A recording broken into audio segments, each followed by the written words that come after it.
Hey, welcome to this beginner art course, the series in which I break down art theory and practice into easy to digest, bite-sized chunks. I'm Erin and you're watching episode 7 where we're going to be making a pencil case for free. When I say free, I am making a few assumptions about things you already own. A needle, thread, and a scrap of fabric along with a zip. The zip only needs to be around 20 centimeters long. I found mine on an old canvas guitar case, but any old bags, jeans, purses, coats, etc. will have zips that will be perfect for this. I always find it's the zip that goes on a pencil case, so I'm going to be using one that's a little bit heavier duty than normal.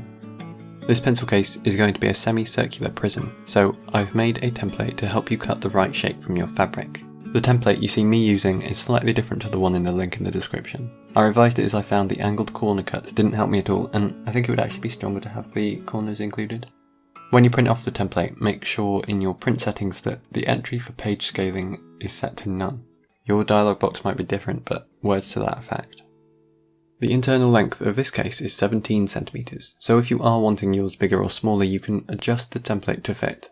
The internal space is defined by the distance between the dotted lines on the short ends. Once you have your template ready, you need to cut it out following the solid line. The dotted line is there as a guide for how far in to stitch from the edge, around 1 centimeter. I use a knife and a ruler to make sure that I'm sticking to the lines. Now you have your template cut out, lay it on top of your fabric and draw around it with a marker or fabric pen. Make sure you keep it held down so that your template doesn't get pushed by the pen. After that, it's just a case of cutting along that line. For the straight lines, I use a ruler and a knife again and make many successive cuts rather than trying to go through in one go. Again, I use the scissors for the round ends.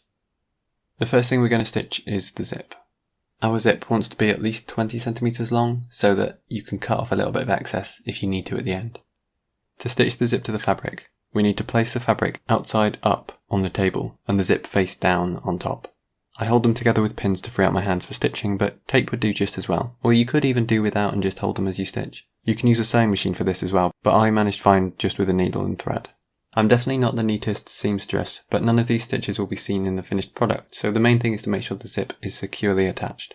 I am using 0.5mm hemp cord here and doing a simple back stitch, running about 1 centimeter from the edge. Pencil cases take a lot of pulling at the seams when you jam stationery in and pull at the zip, so just ensure that the stitching runs the full length and is secured at both ends. I make a few stitches at both ends, as well as tying it off and putting a dab of PVA glue on for good measure. If you do choose to add glue as well, just use a fine point like a needle or cocktail stick to apply a little bit of glue directly to your thread. Once you've done one side, it's time to attach the other side of the zip to the other side of the fabric. Hold the fabric around and hold the zip up to the edge, keeping the outside faces inwards. To make sure the fabric hasn't skewed, align the short ends and secure your zip in place. Do this full run just the same as the other side.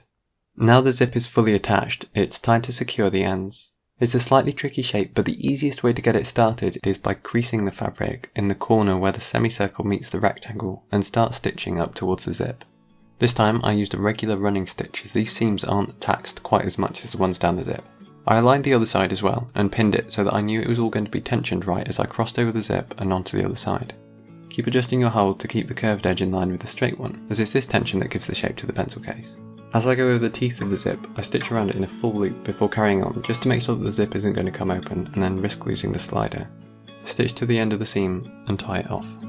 Repeat this for the other end of the pencil case. It makes things easier if you do this second end with the zip slightly open, so that once it's fully stitched up it's much easier to turn back the right way in, rather than wrestling with the back of the zip. Once you have all of your pieces stitched together, you can cut off any excess bits of zip you might have had. Now the final thing to do is to turn it the right way around, push out the corners and fill it with pens. That's it for this one. Thank you so much for watching. I hope you've enjoyed the video and I really hope you go and make your own pencil case. If you liked it, give it a thumbs up, leave a comment, hit that subscribe button, and as always, thanks for watching. Have a great day.